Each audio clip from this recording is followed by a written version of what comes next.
Last week I talked about the pre-production that went into my first short film, the new Scarlet Letter.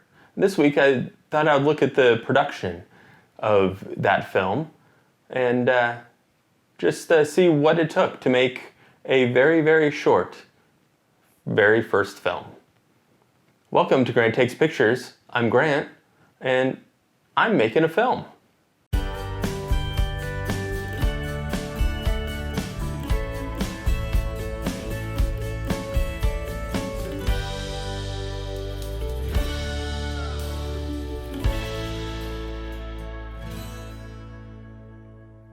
So first, I thought I would look at the equipment that I used to make this very short film, and starting with the camera and lens. So here I have my 5D Mark III, and this is what I used to shoot this movie. And I used the Canon EF 24 to 70 millimeter f2.8 lens. This is the lens I use for probably most of my landscape photography as well. And I had it set to 35 millimeter. So that is where kind of the main camera system. I used this Rode Video Micro for all of the audio. And up here on top, I have this newer F100 monitor. So one of the problems with the Canon 5D Mark III is that it does not have a flip out screen. And because I was shooting this on my own, I needed to be able to have this other monitor so I could see what was going on. The other advantage is because this is a larger monitor than this one on the back of the screen here, is that it allowed me to check focus and everything else that I needed just a little bit better. I did find that the brightness of this screen is such where I needed to really kind of check it, the files on an actual computer, that this screen is a little bit too bright. And so if I exposed, so it looked right on this screen, it would underexpose actually in the camera. So that was something I needed to be aware of as I was shooting and figuring out my lighting. So for my lighting, I used two lights, two of the same lights. I used this right here. It's a Godox SL60W, and I have this newer octagonal softbox on the front of it. I have two of these, and this has been a great light so far. They're pretty new in my kit, but this is the daylight balanced light. I might have been better off with a little bit warmer light, so it matched the lights actually in the living room, the practicals in the living room, but I got it to work okay.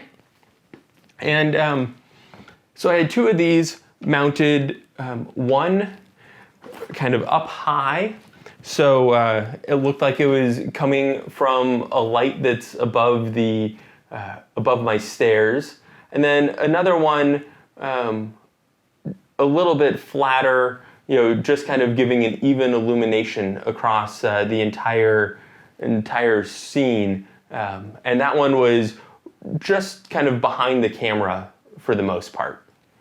And these two lights really helped to bring up the light level. I think last week I had mentioned that if I didn't have these lights, I would need to use ISO 1600. And I was able to bring that down to ISO 400 with these lights. And really, I was just trying to provide a nice even illumination across most of the scene and just kind of have normal lighting. I still had the practicals in the shot itself. You can see a kind of a bright light right there next to the couch. And that's a practical light and kind of blown out most of the time as I shot this, but it worked pretty well. So that was the gear I used on this film.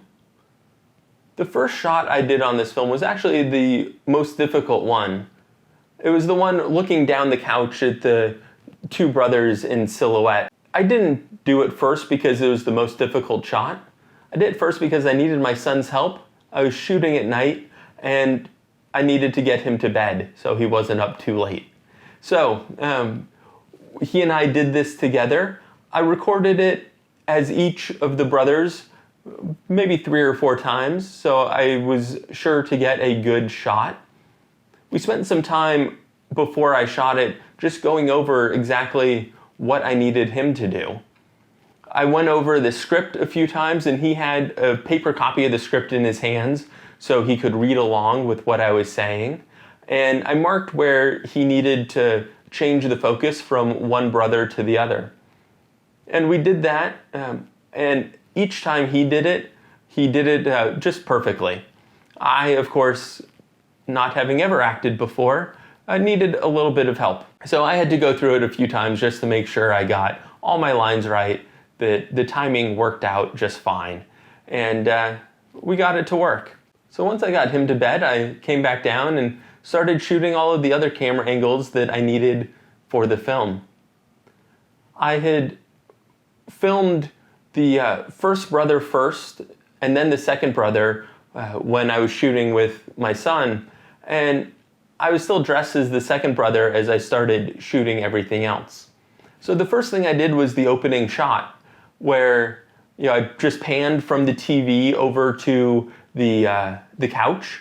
I got my camera set up exactly where I wanted it at the end of that shot. I did it a few times just to make sure that I was happy with that last version, the version I ended up using.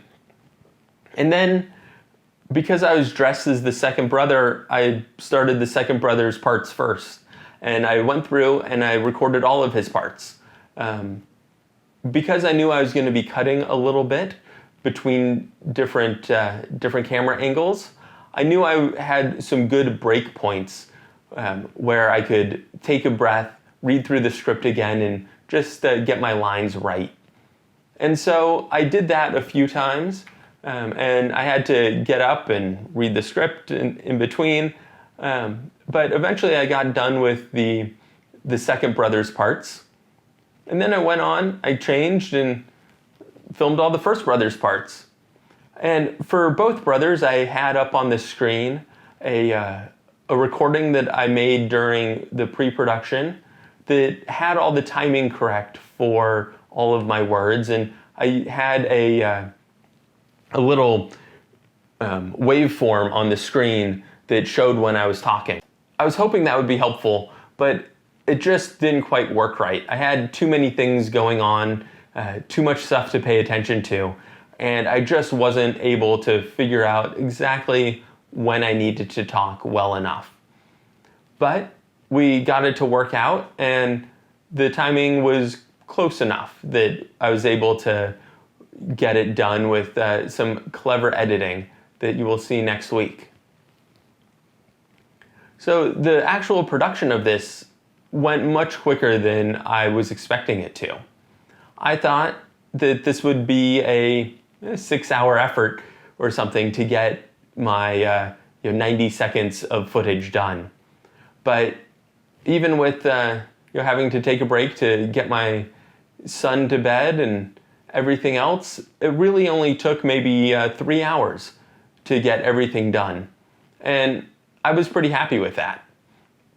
So there we have it, the production of the new Scarlet Letter. I hope you've enjoyed this video. I will be back next week with the final installment of this behind the scenes of the new Scarlet Letter, where I talk about the post-production of it. And I hope you have a really wonderful week until then. I'll see you next time. Have a great day.